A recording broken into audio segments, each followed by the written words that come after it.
Hello everyone. Today I'm going to demonstrate how you can convert Excel files to JSON text strings using the Cloudmersive Document Conversion API in Nintex.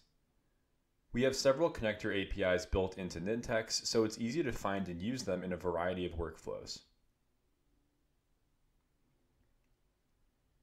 I'm starting off here using Nintex in my web browser window. Let's click Create Workflow to start a new project and jump into the Workflow Designer page. On this page, the first thing we need to do is select the type of workflow we're creating. Using the Start Event dropdown on the right-hand side of the page, let's select the Component Workflow option. This is the easiest way to control our data and quickly test the API we're using.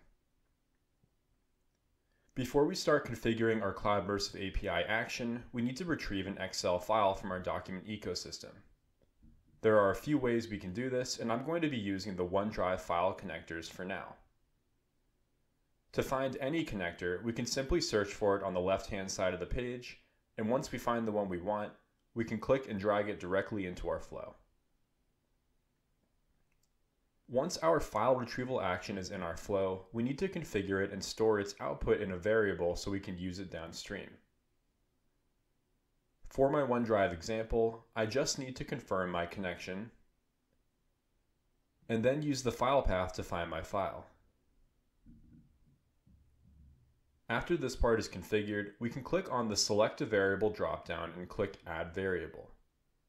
This brings us to a more detailed variable definition page where we can give our variable a relevant name, like Excel file. We can then simply confirm that the data type for our variable is correct, click Create, and then select our new variable from the connector's Store Output dropdown.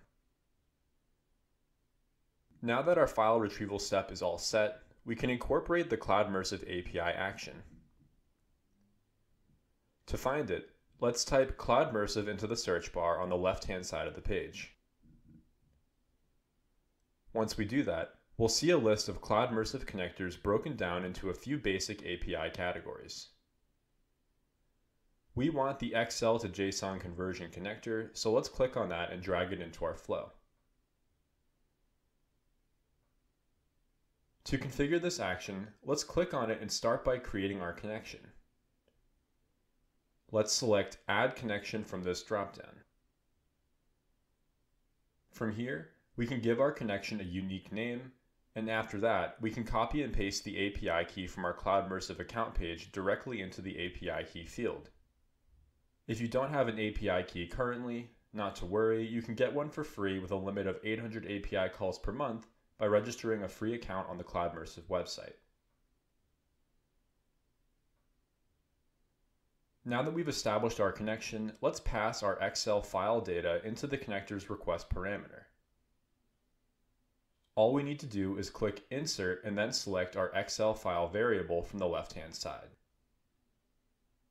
Once it shows up in the request field, we can create a variable to store our JSON text conversion.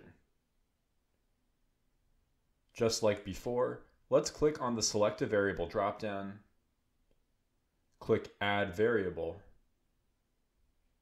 and then give this variable a relevant name like JSON output. The data type in this case should be text, so we can confirm that and then click Create to save our variable. We can then select our new variable from the drop-down menu. At this point, we can save and test our workflow.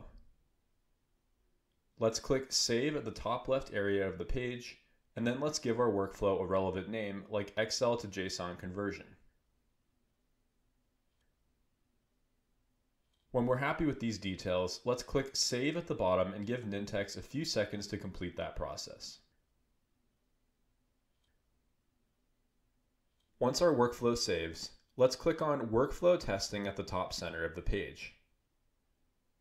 After Nintex stages our flow, let's click Submit to confirm that we're okay with our flow lacking start event variables.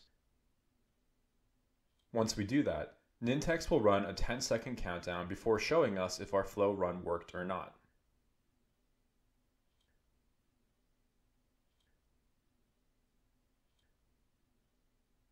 The status column should say completed for both of our flow operations.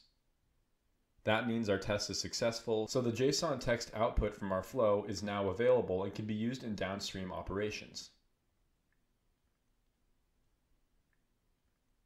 That concludes this demonstration. Thanks for watching, and we'll continue to demonstrate Cloudmersive API actions in Nintex, so stay tuned for future videos.